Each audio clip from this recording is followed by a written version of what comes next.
Hello everybody and welcome! In this video I will show you how to pair your headphones 1More with your MacBook. You have to start by clicking at the Bluetooth icon at the top, or if you haven't it, just go to Control Panel and click at the Bluetooth here. Now go to Settings, and after that open the charging case. It should enter to prank mode automatically, but if you don't want to, just press 3 times at this connectional button, 1, 2, 3, and it should enter to prank mode. Now click Connect.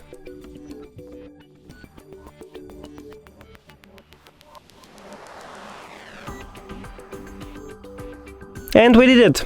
Thank you for watching this video. If you found it helpful, please consider subscribing to the channel and leave the like on the video. It's really important to us. See you later!